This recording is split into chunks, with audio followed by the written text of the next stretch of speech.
भगवते वासुदेवाय नारायणं नमस्कृत्य नरं चैव नरोत्तमं देवीं सरस्वतीं व्यासं ततो जयमुदीरये। हे कृष्ण करुणा सिंधु दीनबंधो जगत्पते गोपेश गोपिका कांत राधा कांत नमोस्तुते। तप्त कांचन गौरांगी राधे वृंदावनेश्वरी वृषभानुसुते देवी प्रणमामि हरिप्रिये। जय श्री कृष्ण चैतन्य प्रभु नित्यानंद श्री अद्वैत गदाधर श्रीवासदि गौर भक्त वृंदा। हरे कृष्ण कृष्ण कृष्ण हरे हरे, हरे राम राम राम हरे हरे। हरे कृष्ण। அனைத்து பக்தர்களுக்கும் என் மிக பணிவான வணக்கம்.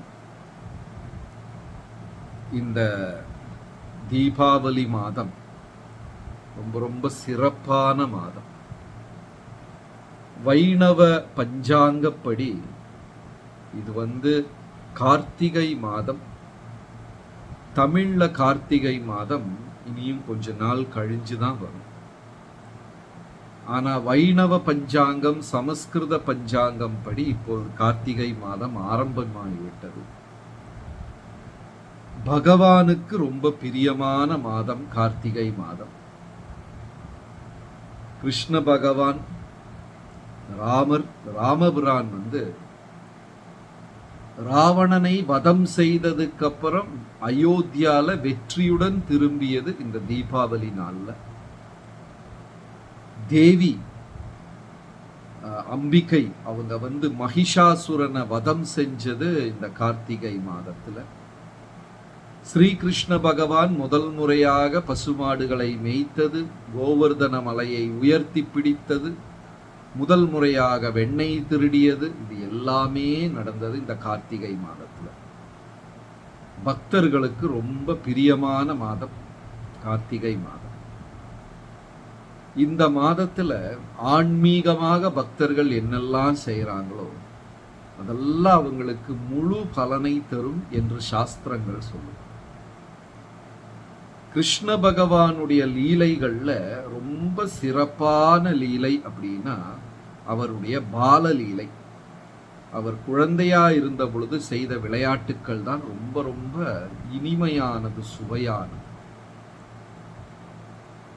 இந்த மாதத்துல ஆன்மீகவாதிகள் பக்தர்கள் பகவானை நினைவு கூர்ந்து செய்யக்கூடிய சேவைகள் அவங்களுக்கு ரொம்ப உயர்வை தரும்.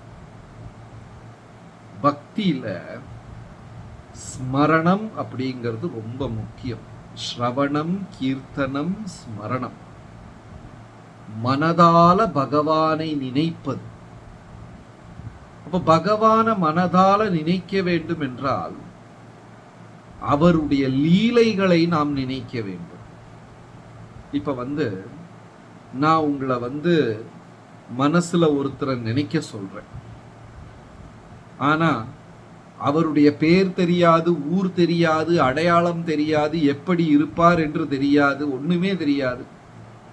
அவரை பத்தி நினைச்சுக்கோங்க அப்படின்னா யாரால நினைவு கூற முடியும்? யாரு? அந்த அவரு தாங்க. யாரு? அவருதான். அந்த அவரைத்தான் நீங்க நினைக்கணும். எவரு? அவருதான். அவருக்கு பேர் இல்லை, ஊர் இல்லை, எந்த அடையாளமும் கிடையாது. அவரை நினைக்க சொன்னா எப்படி நினைப்பது? நினைக்க முடியாது. அதனால கிருஷ்ணர் என்ன சொல்றாரு பகவத்கீதையில அர்ஜுனன் கிட்ட, ஜன்ம கர்ம சமே திவ்யம் யோ ஏவம் யோவேத்தி தத்துவத்தः. அர்ஜுனா, பக்தர்கள் நிரந்தரமா என்னுடைய பிறப்பு, என்னுடைய லீலைகள், என்னுடைய திருவிளையாடல் இதெல்லாம் நினைச்சு நினைச்சு ஆனந்தம் அனுபவிக்கிறார்கள் அப்படின்னு. அப்ப பகவானுக்கு லீலைகள் இருப்பதனால தான் நம்மனால பகவானை நினைக்க முடியும்.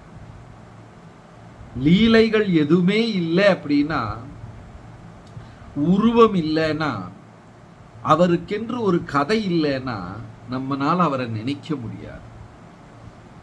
அப்போ புராணங்கள் இதைத்தான் செய்கிறது. பகவானுடைய கதைகள், திருவிளையாடல்கள் அதை பதிவு செஞ்சு வச்சிருக்கு புராணங்கள். அதனால நமக்கு ரொம்ப எளிமையா அவரை நினைக்க முடியுது. அப்ப பகவானுக்கு கதைகள், லீலைகள் இல்லைன்னா அவரை நினைக்க முடியாது. அதனால கீதையில் என்ன சொல்றாங்கன்னா, கதையந்தச்ச மாம் நித்யம் துஷ்யந்தீச்சா ரமந்திச்சா. பக்தர்கள் எனது கதைகளை பேசிக்கொண்டே ஆனந்தம் அனுபவித்துக் கொண்டிருக்கிறார்கள். ஒரு நண்பர் சொன்னாரு, கதைகள்லாம் குழந்தைகளுக்குத்தான், பெரியவர்களுக்கு தத்துவம் என்று சொன்னார். சிறு பிள்ளைகளுக்குத்தான் கதைகள், பெரியவர்களுக்கு தத்துவம் அப்படின்னார். அப்படி கிடையாது. கோபியர்கள், கோபர்கள், விருந்தாவனத்தில் இருந்த பகவானுடைய பக்தர்கள், பாண்டவர்கள், அர்ஜுனன் எல்லாருமே பகவானுடைய கதையை பேசி பேசி ஆனந்தம் அனுபவித்துக் கொண்டிருந்தார்கள். அதுல பகவானுடைய பாலலீலை தான் ரொம்ப ரொம்ப சிறப்பான லீலை. அந்த பாலலீலையிலுமே அவர் கோபர்கள் கூடயும் கோபியர்கள் கூட விளையாடினது தான் ரொம்ப சிறப்பு. அவ்வளவு சுவையான லீலை என்று புராணங்கள் சொல்லுகிறது. அவ்வளவு இனிமையான லீலைகள் என்று சொல்லுகிறது. அப்ப இன்னைக்கு அந்த பகவான் வெண்ணெயை திருடி யசோதா தாய் அவரை உரலில் கட்டி வைத்த அந்த ஒரு லீலையைத்தான் இன்றைக்கு பார்க்க போகிறோம்.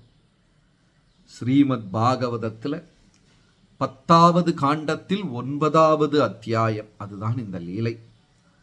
ஸ்ரீமத் பாகவதத்தில் 10வது காண்டத்தில் 9வது அத்தியாயம். இது பகவான் இந்த திருவிளையாடல் செய்யும் பொழுது 2-3 வயசு தான் அவருக்கு.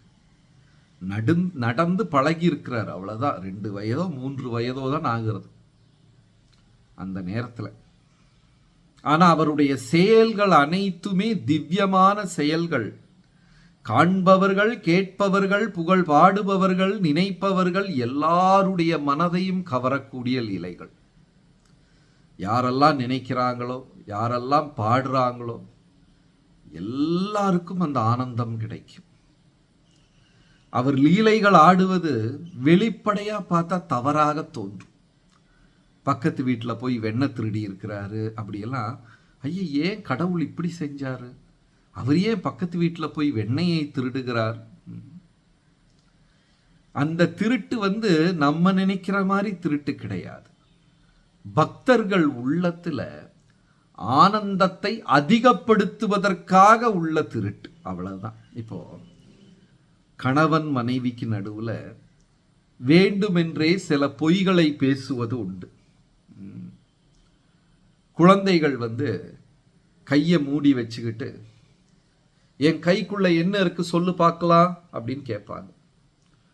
நம்ம கைக்குள்ள பூ இருக்கு, காசு இருக்கு, அது இருக்கு, இது இருக்கு அப்படின்னு சொன்னோம்னா, இல்லையே அப்படின்னு காலி கையை விரிப்பாங்க. அப்ப நம்ம நினைக்க மாட்டோம், இந்த குழந்தை பொய் பேசுகிறதே என்று நினைக்க மாட்டோம். அன்பினால் அது விளையாடுகிறது. கணவன் மனைவியிடம் சிறு சிறு ஏமாற்றுவது, பொய்கள் பேசுவது, மனைவி கணவனை சில சின்ன சின்ன சின்ன விஷயங்களில் விளையாட்டுக்காக ஏமாற்றுவது, பொய் பேசுவது, இதெல்லாம் அன்பின் ஒரு பகுதி. அதே மாதிரிதான் கிருஷ்ணர் அந்த தனக்கு ரொம்ப பிரியமான கோபியர்கள் வீட்டில் போய் பாலை திருடுவது, வெண்ணெயை திருடுவது, அது அன்பின் செயல். இப்ப என்ன பண்ணார்னா, இவர் பகவான் நடந்து பழகி இருக்கிறார். 2-3 வயது அந்த குழந்தை. இந்த லீலை நடந்தது ஒரு தீபாவளி நாளைக்கு அப்படின்னு ஆச்சாரியர்கள் சொல்றாங்க. தீபாவளி நாளைக்கு தான் இந்த லீலை நடந்திருக்குது. இப்ப பாகவதம் 10வது காண்டம் 9வது அத்தியாயத்துல இந்த ஸ்லோகம் வருது. ஒரு நாளைக்கு யசோதா தாய் யாரு அப்படின்னா, அவங்க விரஜபூமிக்கே ராணி, விருந்தாவனத்தின் ராணி. அந்த ராணி சமையலறையில போய் தயிர் கடைந்து கொண்டு இருக்கிறார்கள். உடனே ஆச்சாரிய பெருமான்கள் கேள்வி கேட்கிறாங்க, ராணியே போய் தயிரை கடையணும், பாலை கடையணும்? சாதாரணமா அரசி வேலை எதுவும் செய்ய மாட்டாங்க, அதற்கெல்லாம் பணியாட்கள் இருப்பார்கள். ஆனா அன்றைய தினம் தீபாவளி அன்று ராணியே சென்று தயிரை கடைகிறார்கள். ஏன்? ஆச்சாரிய பெருமான்கள் பாகவதத்திற்கு பதில் சொல்லுகிறார்கள். அதற்கு 2 காரணம் உண்டு. முதல் காரணம், முக்கியமான பணியை செய்யக்கூடிய அந்த கோபிகைகள், தாசிகள், வேலைக்காரிகள் எல்லாமே அன்னைக்கு தீபாவளி நாள் அப்படிங்கிறதுனால மற்ற பல அலுவல்கள்ல இருக்கிறாங்க. அவங்க எல்லாருமே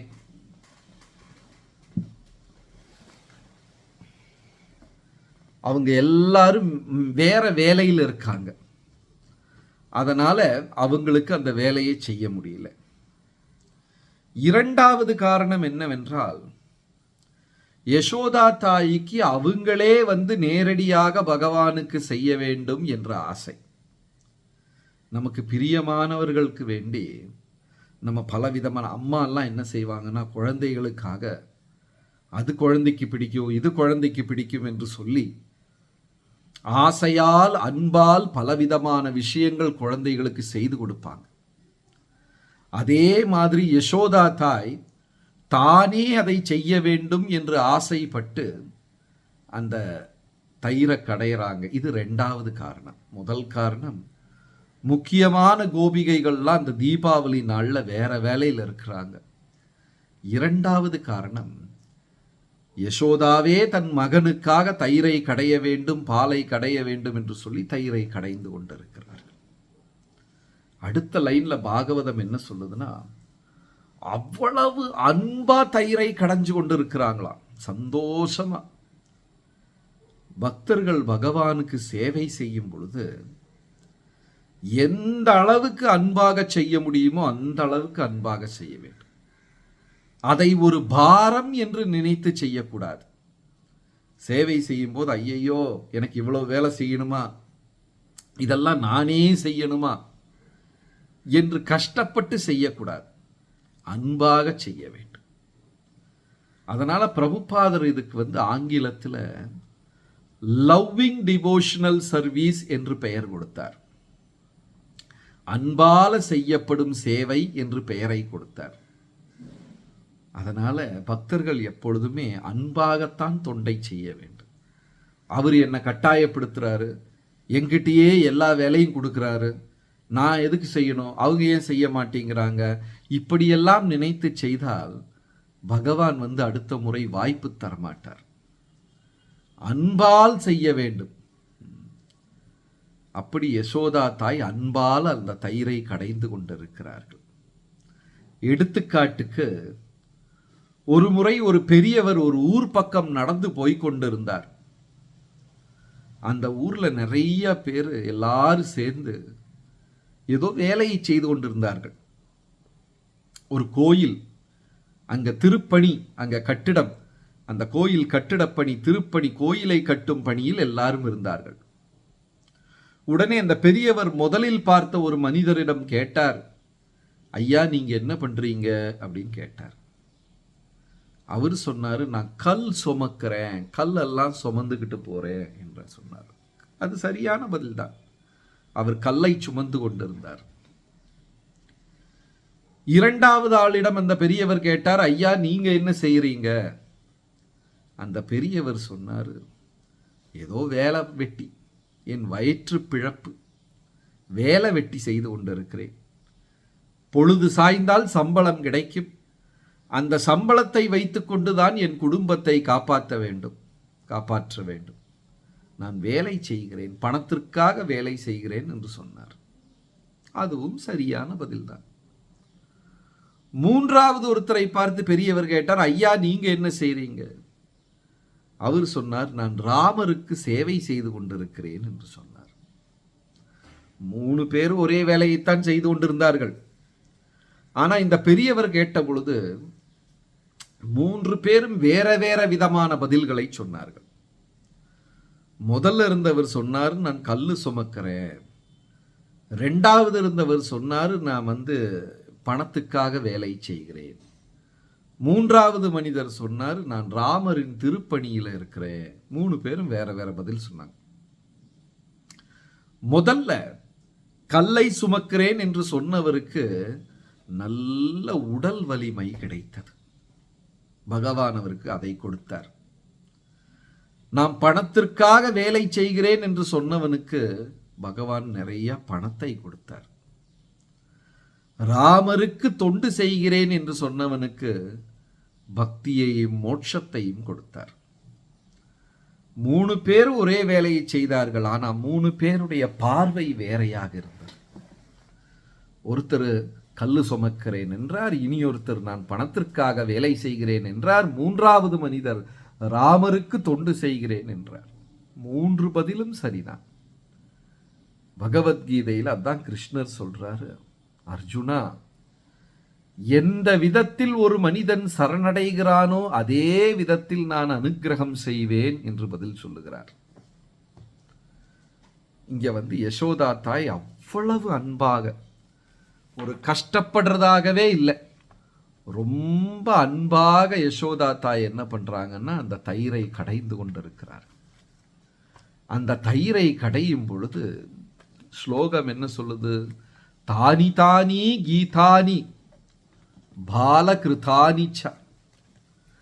கிருஷ்ண பகவான் தன்னுடைய பால லீலைகள், அவருடைய இளமை குழந்தை பருவத்தில் அவர் செய்த லீலைகளை எல்லாம் பாட்டாக யசோதா பாடிக்கொண்டே செய்கிறார்களாம். அதாவது இது நடக்கும்போது கிருஷ்ணருக்கு 2-3 வயது தான் இருக்கு. இந்த 3 வயதில் அவர் என்ன லீலையை செய்தார் என்று பார்த்தால் அதுக்குள்ளேயே 2-3 கொலையை செஞ்சிட்டார். பகவான் 3 மாதம் இருக்கும் பொழுதே பூதனாவை கொலை செய்து விட்டாங்க. சகடாசுரன், திருணாவிருத்தன், இப்படிப்பட்ட அசுரர்களை எல்லாம் பகவான் கொன்று விட்டார். கோபர்கள் மனதை கவர்ந்து விட்டார் பகவான். அப்போ இந்த லீலையெல்லாம் நினைச்சு யசோதா தேவி பாட்டாவே பாடிக்கொண்டிருக்கிறார்களாம். தானி தானீச்ச கீதான், எல்லாம் இனிமையா பாட்டு பாடிக்கொண்டிருக்கும் போது அந்த கையில் இருக்கிற வளைகள் எல்லாம், அந்த வளையல் எல்லாம் அவங்க பாட்டுக்கு தகுந்த மாதிரி சிங் சிங் சிங் சிங் என்று இசை எழுப்புகிறதாம். காலில் இருக்கக்கூடிய சலங்கை, காதில் இருக்கக்கூடிய குண்டலம், இந்த நகைகள் எல்லாம் ஒன்றோடு ஒன்று இடித்து கொண்டு யசோதாதேவியின் பாட்டுக்கு ஏற்ப இசையை உருவாக்கியதாம். ஆன்மீக உலகத்துல ஜடம் கிடையாது.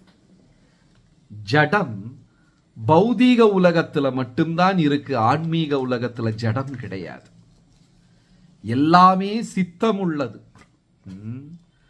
அந்த காலத்துல ஆண்டியார்கள் பாடியிருக்கிறார்கள், சித்தமெல்லாம் எனக்கு சிவமயமே, உன்னை சேவித்த கரங்களுக்கு இல்லை பயமே, சித்தமெல்லாம் எனக்கு சிவமயமே அப்படின்னு பாடியிருக்கிறார்கள். இதன் பொருள் என்ன அப்படின்னா, என் நினைவு பூராம் இறைவனை பற்றியே என்று பொருள். ஆன்மீக உலகத்துல ஜடம் கிடையாது. ஜடம்னா இந்த உலகத்துல தான். பாருங்க, மேசை இருக்கு, பேனா இருக்கு, டேபிள் மேல போன் இருக்கு, இதுக்கு எதுக்குமே உயிர் கிடையாது. இதெல்லாம் ஜடப்பொருட்கள். ஆனா ஆன்மீக உலகத்துல ஜடப்பொருட்கள் எல்லாத்துக்குமே உயிர் இருக்கு. மரம், செடி கொடிகள், பறவைகள், சிம்மாசனம், எல்லாத்துக்குமே ஆன்மீக உலகத்துல உயிர் இருக்கு. ஜடமே கிடையாது. பகவான், அதாவது ராமாயணத்துல சொல்லியிருக்கு, ராமர் இருக்கும் பொழுது லட்சுமணன் அரியணையாகவும், ராமர் படுக்க போகும்போது லட்சுமணன் படுக்கையாகவும், ராமர் நடக்கும்போது லட்சுமணன் குடையாகவும் மாறி சேவையை செய்வார். லட்சுமணர் தான் மாறுறார் கொடையா. பிரபுபாதர் கூட ஒரு முறை சொன்னாரு, நம்ம கீர்த்தனையில உபயோகிக்கக்கூடிய மிருதங்கம், கரதாளம், இது கூட பலராமர் என்று சொன்னார். பலராமர் தான் பகவானுடைய சேவைக்காக பல பல விதமான உருவங்கள் எடுக்கிறார். பகவானுடைய நாம ஜபம் கீர்த்தனை நடக்கும் போது பலராமர் தான் மிருதங்கமாக மாறிக்கொண்டிருக்கிறார். அப்படி அப்ப ஆன்மீக உலகத்துல ஜடமே கிடையாது, எல்லாமே உயிர்கள் தான். பகவானுக்கு தொண்டு செய்வதற்காக ஒரு ஒரு உயிர்கள் ஒரு ஒரு உருவம் எடுத்திருக்கிறது, அந்த ஆனந்தத்தை கொடுப்பதற்காக. அப்ப யசோதா தேவி பகவானுடைய லீலைகளை எல்லாம் பாடி பாடி தயிரை கடையும் பொழுது உடலில் இருக்கும் வளையல், காதில் இருக்கும் கம்மல், காலில் இருக்கும் கொலுசு, இவையெல்லாம் இசையமைத்து அதோட சேர்ந்ததான். இந்த ஸ்லோகத்தில் அடுத்த வரி என்னன்னா, அந்த நேரத்தில் யசோதா தலையில் இருந்த பூக்கள் எல்லாம் கீழே நிலத்தில் விழுந்தது. ஆச்சாரியர்கள் விளக்குறாங்க, யசோதா தேவியின் தலையில் இருந்த பூக்கள் நிலத்தில் விழுந்தது ஏன்னா, அந்த தேவியின் தலையில் இருக்கக்கூடிய பூ நினைச்சுதான், எனக்கு யசோதாவின் தலையில் இருக்க என்ன யோக்கியதை? எனக்கு எந்த விதமான யோக்கியதையும் கிடையாது. இவ்வளவு பெரிய பக்தை தனக்கென்று எதையுமே மாற்றி வைக்காமல் பகவானுக்காக இவ்வளவு சேவையை செய்கிறார்களே. உயர்ந்த பக்தர்கள் எப்படின்னா, ஒரு சந்தன மரத்தை போன்றவர்கள். இந்த சந்தன மரத்தை அரைச்சு அரைச்சு அரைச்சு அரைச்சு நம்ம அதிலிருந்து சந்தனம் எடுப்போம். ரொம்ப காலம் சந்தனம் எடுக்கும் பொழுது என்ன ஆகும்னா, அந்த சந்தன மரம் தேஞ்சு தேஞ்சு இல்லாமல் போய்விடும். அதே மாதிரி உயர்ந்த பக்தர்கள் என்ன செய்யறாங்கன்னா, தனக்கென்று எதையும் மாற்றி வைத்துக் கொள்ளாமல் பகவானுக்காகவே தொண்டு செய்து ஒரு நாளைக்கு காணாமல் போய்விடுவார்கள், இறந்து போய்விடுவார்கள். அதுக்கப்புறம் ஆன்மீக உலகத்தில் போய் நிரந்தரமாக பகவானுக்கு தொண்டு செய்வார்கள். என் பேரை பதிய வைக்கணும், நான் தான் இது செய்தேன், நான் பெரியவன், மற்றவர்களை விட நான் திறமைசாலி, இதெல்லாம் அவங்க நினைக்கவே மாட்டாங்க. லௌகீக உலகத்துல தான் எப்பவுமே சண்டை. ஒரு நண்பர் சொன்னார் என்கிட்ட, மீனவர்கள் என்ன செய்வாங்களாம், இந்த மீனை பிடிச்சிட்டு பெரிய ஒரு இதில் போட்டு வச்சிருவாங்க. மீனை எல்லாம் பிடிச்சு மீனை போட்டு ஒரு ஒரு கவரை வச்சு அடைச்சி வச்சிருவாங்க. ஏன் அப்படி செய்கிறாங்கன்னா, மீன் இல்லைன்னா வெளியே குதிச்சிரும், அதனால கவரை வச்சு அடைச்சி வச்சிருவாங்க. ஆனால் அதே சமயம் அந்த மீனவர்கள் நண்டை பிடிப்பார்கள், கிராப், நண்டை பிடிச்சிட்டு அதையும் பெரிய ஒரு பானையில் போட்டு அடைச்சி வைக்க மாட்டாங்களாம், அது திறந்தே தான் இருக்கும். ஏனென்றால் ஒரு நண்டு மேலே ஏறி தப்பிக்க முயற்சி செய்யும் போது கூட இருக்கிற மற்ற நண்டே இழுத்துட்ரும். மனிதர்களை போலத்தான் ஒரு நண்டு தப்பிச்சு வெளியே வரும்போது மீதமுள்ள மற்ற நண்டுகள் அந்த நண்டை பிடிச்சி கீழே இழுத்துட்ரும். அதனால நண்டு இருக்கும் சட்டிக்கு மட்டும் கவர் பண்ண மாட்டாங்க, அடைக்க மாட்டார்கள். ஆனால் மீன் இருப்பதை அடைப்பார்கள். ஏன்னா மனிதர்களுக்கு அவ்வளவு பொறாமை. எனக்கு காசு கிடைக்கலனாலும் பரவாயில்ல, அவனுக்கு அதிகமாக கிடைச்சிடக்கூடாது. மற்றவர்கள் தோல்விகளை கொண்டாடக்கூடிய ஒரு அரக்க மனது நமக்கும் உண்டு.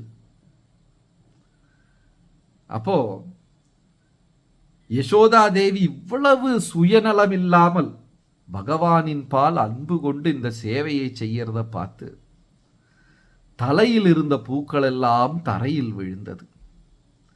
அவர்கள் தலையில் இருக்க எனக்கு யோக்கியதை கிடையாது, யசோதாவின் காலில் இருக்கத்தான் எனக்கு யோக்கியதை என்று சொல்லி தலையில் இருக்கும் பூக்கள் எல்லாம் அங்க கீழே விழுந்ததா. அழகா ஸ்ரீமத் பாகவதத்துல பாடுறாங்க.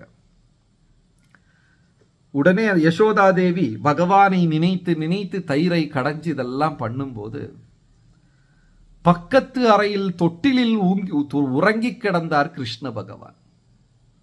அப்ப குழந்தைக்கு என்ன வயசு, 2 3. ஒரு தொட்டிலில் அந்த குழந்தை கிருஷ்ணர் உறங்கி கிடந்தார். அம்மாவின் இனிமையான பாடலை கேட்டு எந்திரிச்சு ஓடி வந்தார் கிருஷ்ணர் அம்மா கிட்ட. அங்க ஆச்சாரியர்கள் சொல்றாங்க, பக்தர்கள் எங்க இருந்து ஆனந்தமாக பகவானின் புகழை பாடினாலும் அடுத்த நேரமே பகவான் அங்க ஓடி வந்துருவார். அதுல சந்தேகமே வேண்டாம். நம்ம எங்க இருந்து இறைவனின் புகழை பாடினாலும் சரி, வீட்டில் இருந்தா, வேலைக்கு போற இடத்துல இருந்தா, பயணம் செய்யும் போதா, எப்பொழுது நம்ம இருந்து பகவானை நினைவு கூர்ந்தாலும் நினைச்சாலும் உடனே பகவான் ஓடி நம்மிடம் வந்து விடுவார். யசோதாதேவி தயிரை கடைந்து கொண்டு அழகான பாடல்களை பாடிக்கொண்டிருக்கிறார். தொட்டிலில் படுத்து கொண்டிருந்த கிருஷ்ணர் ஓடி அம்மா கிட்ட வந்துட்டார். வந்து என்ன செஞ்சாரு? யசோதா தாயின் கையில் இருந்த அந்த அந்த அந்த என்ன சொல்றது, மத்து, அந்த மத்தை பிடித்து வாங்கி தூர வீசி, அவங்க வேலை செய்ய முடியாம எனக்கு பால் வேண்டும் பால் வேண்டும் என்று குழந்தை அழ ஆரம்பித்து விட்டதாம். அம்மா வேலை செஞ்சிட்டு இருந்ததை வந்து அம்மாவை இடைஞ்சல் பண்ணி, எனக்கு பசிக்குது பால் வேண்டும் என்று குழந்தை அழுக, அங்க யசோதாதேவி வைத்திருக்கும் தயிரும் பாலும் எல்லாமே கிருஷ்ணருக்கு தான். ஆனா அதை விட்டுட்டு எனக்கு அம்மாவின் பாலுதான் வேண்டும் என்று வலுக்கட்டாயப்படுத்தி அழ ஆரம்பித்து விட்டார் கிருஷ்ணர். உடனே பகவான் அம்மா என்ன செஞ்சாங்க? யசோதா தாய் கிருஷ்ணரை எடுத்து மடியில் வைத்து அந்த குழந்தைக்கு அழகாக பால் ஊட்ட ஆரம்பிச்சு விட்டாங்க. கிருஷ்ணரை மடியில வச்சு பால் ஊட்டுறாங்க. அந்த குழந்தையின் அழகை பார்த்து அனுபவித்துக் கொண்டிருக்கிறார்கள் யசோதா தாய். அழகான முகம். பாகவதம் சொல்லுது, பகவானுக்கு வந்து அவ்வளவு அழகா, பகவானுடைய அழகு அவ்வளவு அழகா இருக்குமா பகவான். கண்கள் எல்லாம் தாமரை இலை மாதிரி அவ்வளவு அழகு. தாமரை இதழ்கள், தாமரை பூவின் இதழ் மாதிரி கண்ணுகள் எல்லாம் அழகு, கழுத்தெல்லாம் சங்கின் அழகு. பகவான் அவ்வளவு அழகா இருக்கிறார்.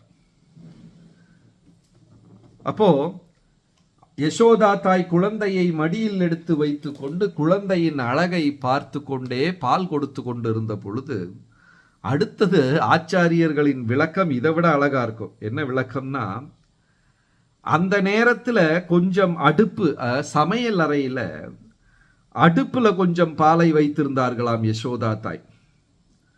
அடுப்புல வைத்திருந்த பால் தற்கொலை செய்து கொண்டதாம். அந்த பால், அடுப்புல இருந்த பால் என்ன பண்ணுச்சான், அது மெதுவா பொங்கி, அடுப்புல இருந்த பால் பொங்கி அது தற்கொலை செய்து கொண்டதாம். அது பொங்கி மேல தீக்குள்ள விழுந்தான். இந்த சட்டி பானையில பால் வச்சிருந்தா இந்த பால் பொங்கி அப்படியே தீயில விழும். ஆச்சாரியர்கள் சிரித்து கொண்டே சொல்லுகிறார்கள், அந்த பால் ஏன் தற்கொலை செய்து கொண்டது? அது வந்து ஒரு ஸ்பெஷல் பாலா. யசோதா தாய் தன்னுடைய நிலத்துல பத்மகந்தா அப்படின்னு சொல்லக்கூடிய ஒரு புல்லை வளர்க்கிறாங்க. பத்மகந்தா அந்த புல்லின் பேர். அவ்வளவு நறுமணம் உள்ள புல் அது. அந்த புல்லை வளர்த்தி அதை வந்து பசுமாட்டு கொடுப்பாங்க. யசோதா தாயிடம் 9 லட்சம் பசுமாடு இருந்தது. பசுமாடுகள் அந்த புல்லை சாப்பிட்டு பாலை தரும். அந்த பாலை எடுத்து குறிப்பாக சில சிறப்பு பசுக்களுக்கு கொடுப்பாங்க. பசுமாடுக்கு, சிறந்த பசுமாடுக்கு அந்த பாலை குடித்து கொண்டு பசுமாடு அவங்க வேற பாலை தருவாங்க. அதுதான் இந்த பாலா. கிருஷ்ணருக்கு மிக சிறப்பான பாலை கொடுக்க வேண்டும் என்று சொல்லி யசோதா தாய் கவனமாக அந்த பாலை உருவாக்கி இருக்கிறாங்க. அந்த பாலைத்தான் சமையல் அறையில் அடுப்புல வச்சிருக்காங்க. அந்த பால் பார்த்தபோது என்ன நடக்குது? என்ன கொண்டு போய் கிருஷ்ணரின் சேவையில கொடுக்காம யசோதா தாய் தாய்ப்பாலை கிருஷ்ணருக்கு ஊட்டுகிறார்களே, அப்ப நான் இருந்து இனி என்ன பிரயோஜனம், எனக்கு என்ன அப்படின்னு நினைச்சு அந்த பால் பொங்கி தற்கொலை செய்து கொண்டதாம். பக்தர்கள் சில நேரத்தில் வாய்ப்பு கிடைக்காம வரும்போது பக்தி தொண்டுல மனமுடைந்து போவார்கள். எனக்கு ஏன் இந்த வாய்ப்பு கிடைக்க மாட்டேங்குது, நான் இவ்வளவு நல்லா செய்யறனே, என்னை ஏன் மற்றவர்கள் ஒப்புக்கொள்ள மாட்டேங்கிறார்கள்? என்னை ஏன் அங்கீகரிக்க மாட்டேங்கிறாங்க? நான் செய்யும் சேவையை ஏன் மதிக்க மாட்டேங்கிறாங்க? எனக்கு ஒரு யோக்கியதையும் இல்லாத மற்றவர்களுக்கு கிடைக்கும் பேரும் புகழும் வாய்ப்பும் எனக்கு ஏன் கிடைக்க மாட்டேங்குது? இப்படியெல்லாம் நினைச்சு சில நேரத்தில் பக்தர்கள் சோர்ந்து போவது வழக்கம். அது பாகவதம் சொல்லுது, அது தேவையே இல்லை. பால் தற்கொலை செய்து கொண்டதை தவறு என்று ஆச்சாரியர்கள் சொல்லுகிறார்கள். பக்தர்களுக்கு ரொம்ப முக்கியமான குணம் பொறுமை. பொறுத்தார் பூமி ஆழ்வார். எந்த அளவுக்கு நம்ம ஆன்மீக வாழ்க்கையில பொறுமையா இருக்கிறோமோ அந்த அளவுக்கு வெற்றி. உடனே எனக்கு பலன் கிடைச்சிடணும்னு எதிர்பார்க்க கூடாது. திருமணம் நடந்தால் அடுத்த நாள் குழந்தை வேண்டும் என்றால் குழந்தை கிடைக்காது. 1 வருட காலம் காத்திருந்தால் தான் குழந்தை கிடைக்கும். பக்தியிலையும் கொஞ்சம் பொறுமை வேணும். சில பக்தர்களுக்கு இல்லாத ஒரு விஷயம் என்ன? பொறுமை. பொறுமை இழந்தாங்கன்னா அவங்க எல்லாமே வாழ்க்கையில் இழந்து விடுவார்கள். அதனால தான் இந்த பால் செய்ததை தவறு என்று ஆச்சாரியர்கள் சொல்லுகிறார்கள். அதுக்கு பொறுமை இல்லாம ஏன் தற்கொலை செய்து கொள்ள வேண்டும்? சரி, அந்த பால் பொங்கி அடுப்பு விழுகிறது. அடுப்புல விழுந்ததை பார்த்துட்டு யசோதா தாய் என்ன செஞ்சாங்க? மடியில் இருந்த கிருஷ்ண குழந்தையை எடுத்து தரையில் நிலத்தில் வைத்து விட்டு சமையலறையை பார்த்து ஓடிவிட்டார்கள். அடுப்புல இருக்கிற பால் பொங்கி எல்லாம் தீயில போகுதே, எல்லாம் வீணா போகுதேன்னு நினைச்சு அந்த பாலை காப்பாற்றுவதற்காக மடியில் இருந்த கிருஷ்ணரை எடுத்து நிலத்தில் வைத்து விட்டு ஓடிவிட்டார்கள். கிருஷ்ண பகவானுக்கு பிடிக்குமா? அது பிடிக்கவே செய்யாது. ஏன்னா புராணங்கள் சொல்லுது, கிருஷ்ணருக்கும் கொஞ்சம் பொசசிவ்னஸ் இருக்கு. பொசசிவ்னஸுக்கு தமிழ்ல என்ன சொல்லுவாங்கன்னு எனக்கு கரெக்டா தெரியல. உங்களுக்கு தெரிஞ்சா நீங்க சாட் பாக்ஸ்ல போடுங்க. பொசசிவ்னஸுக்கு என்ன சொல்லுவாங்க? நமக்கு மனிதர்களுக்கெல்லாம் பொசசிவ்னஸ் இருக்கு. மனிதர்களுக்கு எங்கிருந்து இந்த பொசசிவ்னஸ் வந்தது? பகவானுக்கு இருக்கிறதுனால தான் வந்தது. தன்னை விட்டு விட்டு, அதாவது சில நேரத்துல சின்ன குழந்தைங்க, கரெக்ட். ஆனா அதுக்கு ஒரு வார்த்தை கிடையாது, ஒரு வார்த்தை இல்ல போல. தனக்கு மட்டுமே சொந்தம். ஆமா, சில நேரத்துல குழந்தைங்க கூட அப்படித்தான். சின்ன குழந்தைகளை கவனிக்காம பெரியவர்கள் பேசிக்கொண்டே இருந்தா இந்த குழந்தைகள் அழ ஆரம்பிச்சிரும். எதுக்கு அழுகுதுன்னா பசி இல்லை, என் கூட விளையாடுங்க, என்ன சிரிக்க வைங்க, என் கூட பேசுங்க என்று சொல்லி கொண்டு குழந்தைகள் அழும். இப்ப பகவான் என்ன செய்தார்? தனக்கு பாலை கொடுத்து கொண்டிருந்த யசோதா தாய் திடீரென்று சமையல் அறையை பார்த்து ஓடின உடனே கோபம் எந்திரிச்சு யசோதா தாய் எந்த பானையை, அந்த தயிரை கடைஞ்சிக்கிட்டு இருந்தாங்களோ அந்த பானையை உடைச்சு கல் எடுத்து அந்த அறையில் இருக்கக்கூடிய எல்லா மண்பானையையும் உடைச்சு அதுல சிலதுல பால், சிலதுல தயிர், சிலதுல வெண்ணெய், இதெல்லாம் யசோதா தாய் கிருஷ்ணருக்காகத்தான் சேர்த்து வச்சிருக்காங்க. அந்த பானையை பூரா உடைச்சு கோபத்துல. இதுல அழகான ஒரு விஷயம் இருக்கு. நான் கேரளால இருக்கேன். கேரள நாட்டுல நாராயணியம் என்று ஒரு புத்தகம் உண்டு. பாகவதத்தோட எப்படி ராமாயணத்துல தமிழ்ல கம்பர் எழுதி கம்பராமாயணம் என்று பெயர் பெற்றதோ அதே மாதிரி ஸ்ரீமத் பாகவதத்தை மலையாள மொழியில் ஒருத்தர் மேல்பத்தூர் அப்படிங்கிற பெரிய பக்தர் எழுதியிருக்காரு. அந்த புத்தகத்திற்கு நாராயணியம் என்று பெயர். அந்த நாராயணியம் புத்தகத்தில் அந்த ஆச்சாரியர் எழுதும் பொழுது கிருஷ்ணர் கோபத்தால தன் புல்லாங்குழலை எடுத்து பானையை உடைத்தார் அப்படின்னு எழுதிட்டார். அப்புறம் தான் அவர் பாகவதம் படிக்கும்போது அதுல என்ன போட்டிருக்குன்னா கிருஷ்ணர் கல்லை எடுத்து உடைச்சாரு அப்படின்னு இருக்கு. உடனே அந்த பக்தருக்கு கொஞ்சம் மன வருத்தம். நான் புல்லாங்குழலால் பானையை உடைத்தார் என்று எழுதிவிட்டேன், ஆனா பாகவதத்துல வியாச முனிவர் கல்லால உடைச்சாருன்னு எழுதியிருக்காரு, அப்ப நான் ஏதோ தவறை செய்து விட்டேனே அப்படின்னு மன வருத்தம் அவருக்கு. உடனே கிருஷ்ணர் சொன்னாராம், ஆச்சாரியரே நீங்கள் எழுதி கொள்ளுங்கள், நான் கல்லாலையும் உடைப்பேன் புல்லாங்குழலாலையும் உடைப்பேன், நீங்க அதை பத்தி கவலைப்பட வேண்டாம், தைரியமா எழுதுங்க அப்படின்னு சொன்னாராம். யசோதா தேவி திரும்ப வந்து அறையில பார்த்தா பானை எல்லாம் உடைந்து எங்க பார்த்தாலும் தயிர் வெண்ணெய் எல்லாம் கொட்டி சிதறி கிடக்கிறது. ஆனா அதுக்கு நடுவுல அழகா 2 குழந்தை பாதம்,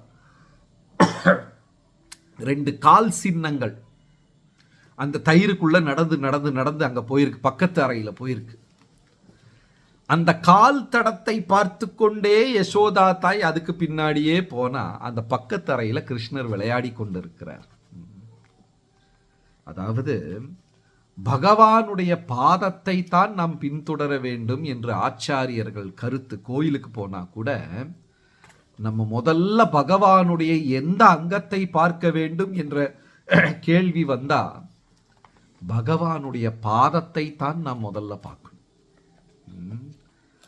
முதல்ல பாதத்தின் தரிசனம், அதற்கப்புறம் மத்திய பாகத்தின் நடுப்பகுதியின் தரிசனம், அதற்கப்புறம்தான் அவர் முகத்தை பார்க்க வேண்டும்.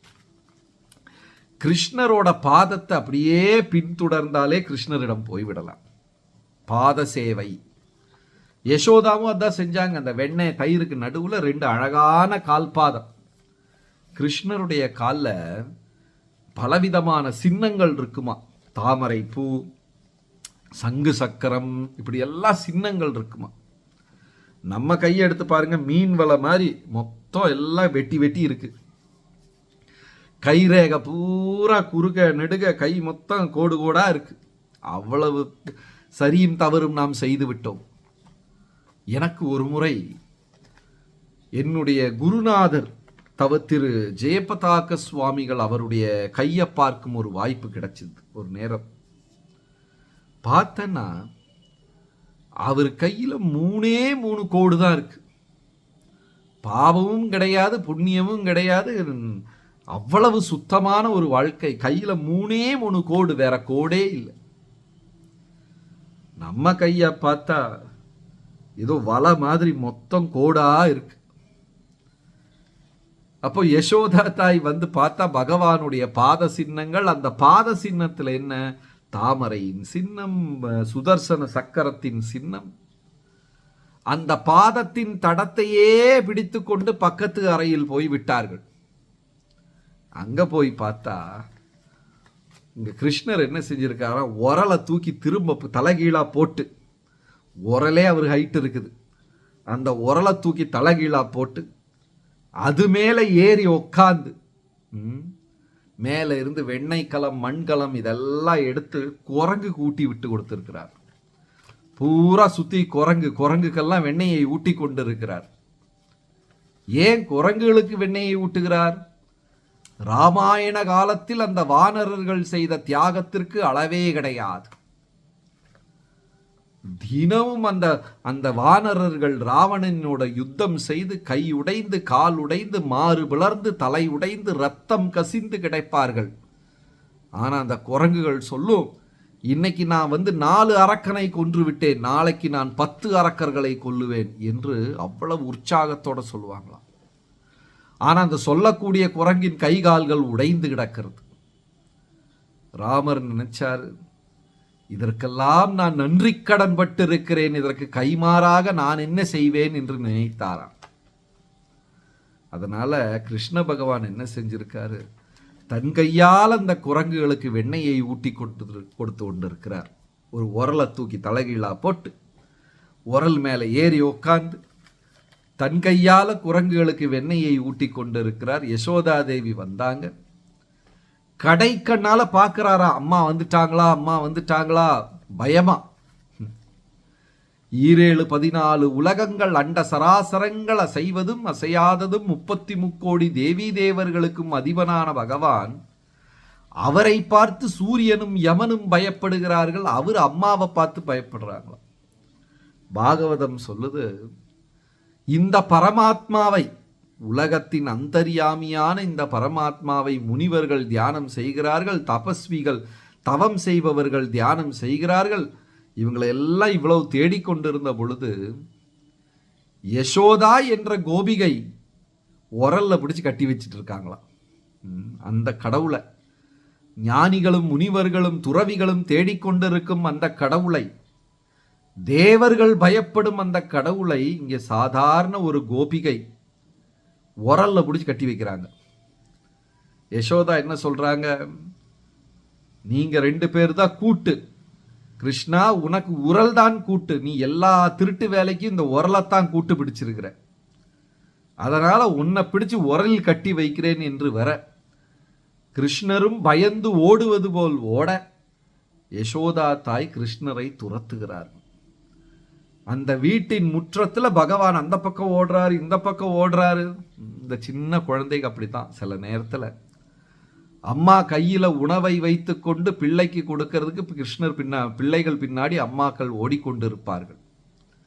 அதே மாதிரி யசோதா தாய் கிருஷ்ணரை பிடிப்பதற்காக ஓடுகிறார்கள். கிருஷ்ணரை பிடிக்க முடியல, மனசால பிரார்த்தனை செய்யறாங்க, நாராயணா இந்த குழந்தைய பிடிக்கணுமே, பகவானை பிடிக்க வேண்டும் என்று பகவானிடமே பிரார்த்தனை செய்கிறார்கள். குழந்தை நின்று விட்டது, பிடிச்சிட்டாங்க.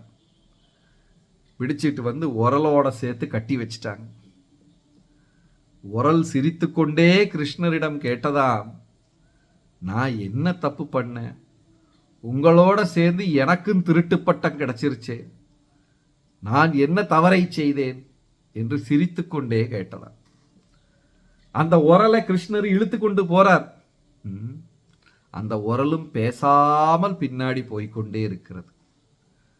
ஆச்சாரிய பெருமான்கள் சொல்கிறார்கள், ஒரு பக்தரும் அப்படித்தான் இருக்க வேண்டும். தூக்கி தலைகீழா போட்டாங்க உரல கிருஷ்ணர், அது எதுவுமே எதிர்த்து சொல்லல. இறங்கி அங்கேயும் இங்கேயும் இழுத்துக்கிட்டு ஓடுறார், மரங்களுக்கு நடுவில் ஓடுறார். எங்க இழுத்துக்கிட்டு போனாலும் பேசாமல் அந்த உரல் பின்னாடியே போய் கொண்டு இருக்கிறது. பக்தர்களும் பகவானின் கையில் ஒரு பொம்மையாகி, பாவை ஒரு பொம்மையாகி விட வேண்டும். அவர் எப்படியெல்லாம் நம்மளை விளையாட வைக்கிறாரோ அப்படியெல்லாம் நாம் விளையாட தயாராகி கொள்ள வேண்டும். அமெரிக்க நாட்டுக்கு போகும் பொழுது பிரபுபாதர் கப்பலில் ஒரு கவிதை எழுதுகிறார். மார்க்கினே பாகவத தர்மா என்று கவிதையின் பெயர். என்ன கவிதை என்றால், கிருஷ்ணா எனக்கு வயது 70 தாண்டி விட்டது, தள்ளாத உடல் இருந்தாலும் நீ என்னை ஒரு கடல் கடந்து வேறு சீமை நாட்டுக்கு கொண்டு போகிறாய்.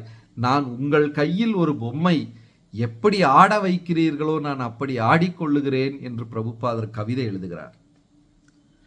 உரலும் அதே மாதிரி தூக்கி தலைகீழா போட்டாரு, வெளியில் இழுத்துட்டு போறாரு. எதுவுமே பேசாமல் இந்த உரல் கிருஷ்ணரின் பின்னாடி போய் கொண்டிருக்கிறது. ஆச்சாரியர்கள் சொல்லுகிறார்கள், ஒரு பக்தனும் அப்படித்தான் ஆக வேண்டும். அப்ப அந்த உரல் கேட்டுதான், இப்ப மரத்தை எல்லாம் பிழுது இட்டுட்டீங்க, புடுங்கி போட்டாச்சு, என் கதி என்ன? கிருஷ்ணர் சிரித்து கொண்டே சொன்னாரா, கலிகாலத்துல பக்தர்கள் இந்த லீலையை கொண்டாடுவார்கள், இந்த திருவிளையாடலை கொண்டாடுவார்கள். அந்த நேரத்துல என்னுடன் சேர்த்து உன்னையும் வணங்குவார்கள் என்று பகவான் ஆசீர்வாதம் கொடுத்தாராம். அதனால இப்பவும் இந்த கார்த்திகை மாதம் தாமோதர லீலை நடக்கும் பொழுது கிருஷ்ணருக்கு நாம் பூஜை செய்யும் பொழுது அது கொஞ்சம் உரலுக்கும் கிடைக்கிறது. அதனாலதான் இந்த ஆச்சாரியர் பாடுகிறார், பகவானுக்கு என் வணக்கம், பகவானின் வயிற்றுக்கு என் வணக்கம், வயிற்றில் இருக்கும் கயிறுக்கு என் வணக்கம், கயிறுடன் சேர்ந்திருக்கும் உரலுக்கும் எனக்கு என் வணக்கம் என்று பாடுகிறார். இதுல அழகான ஒரு பாடம் இருக்கு. என்னன்னா, யசோதா தாய் கிருஷ்ணரை உரல்ல கட்டும்போது இந்த கயிறு பத்தாம இருந்தது. எவ்வளவு கயிறை எடுத்து சேர்த்தாலும் 2 அங்குலம் கயிறு பத்த மாட்டேங்குது. ஆச்சாரியர்கள் சொல்றாங்க, ஒண்ணு நாம் பக்தராக வேண்டும் என்று நமக்கு ஆசை வேண்டும், 2வது அந்த ஆசைக்கு பகவான் அனுமதி, அவருடைய அருளும் வேண்டும். பகவானுடைய அருள் இல்லாமல் நாம பக்தியில முன்னேறவே முடியாது. ஆனா முதல்ல ஆன்மீகமா நான் முன்னேற வேண்டும் அப்படிங்கிற ஆசை நமக்கு வேண்டும். அதனால எல்லா பக்தர்களுக்கும் ஒரு சிறப்பான கார்த்திகை நல்வாழ்த்துக்கள், தீபாவளி நல்வாழ்த்துக்கள். தினமும் நாம ஜபம் பண்ணுங்க, பகவானுக்கு தாமோதரஷ்டகம் பாடி நெய் விளக்கு சமர்ப்பணம் செய்யுங்க. அதுக்கப்புறம் மற்றவர்களுக்கும் இந்த தொண்டு செய்யும் வாய்ப்பையும் உற்சாகத்தையும் கொடுக்க வேண்டும் என்று பிரார்த்தித்துக் கொள்கிறோம். ஹரே கிருஷ்ணா. நன்றி, வணக்கம்.